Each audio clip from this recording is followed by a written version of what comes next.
Hi, I'm Rob Cram, and today we're going to take a look at the map Crooked Occupation by the user Judels.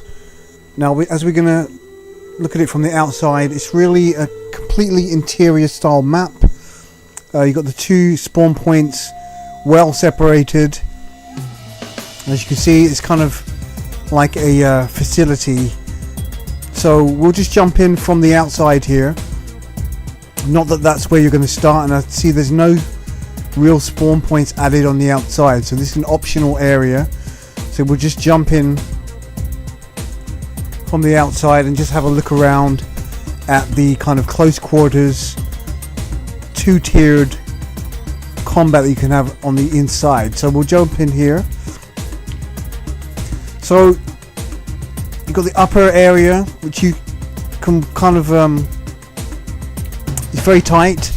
I mean, you've got these doorways, and then you've got areas that don't give you much room for maneuver. For example, this bit here, once you're through here, you're stuck.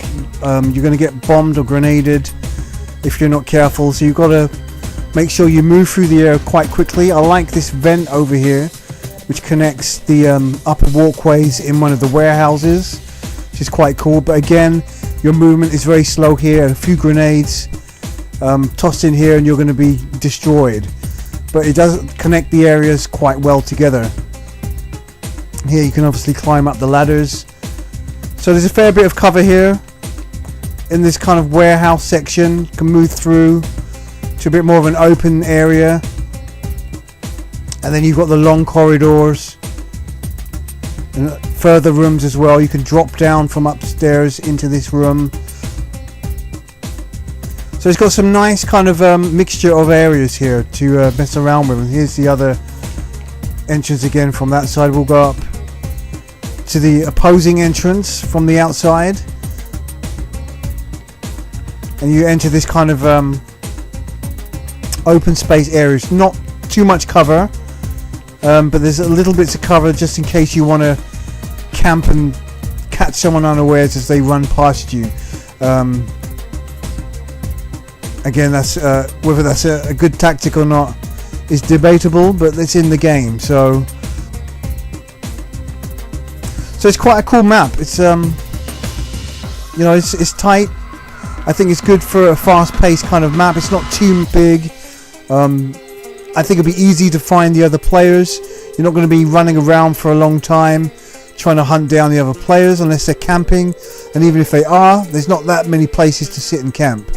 So it's quite a fast-paced map and good for lower player counts, for say 4 players or 6 players, and it's quite easy to navigate other than those kind of tighter areas in the rooms upstairs. So yeah, it's pretty cool. I think with this map, it's simplistic in its design, and for the reason of being simplistic, works in its favor in that because it's small and tight, you're not going to be spending too long hunting down the other team, which is a problem with some of the more intricate and more detailed maps. I find that the close quarters element of this map will make it a lot more fun to play, simply because it's just tight, if that makes sense. You get my point. Sometimes bigger is not always better. Sometimes more detail isn't always better, and sometimes the simpler things can work better than those that are more complex. So here's a decent map to play on, and I like the way he's added a bit of terrain to the outside of the map. So yeah, check it out. Okay, I'm Rob Cram. Thanks for watching.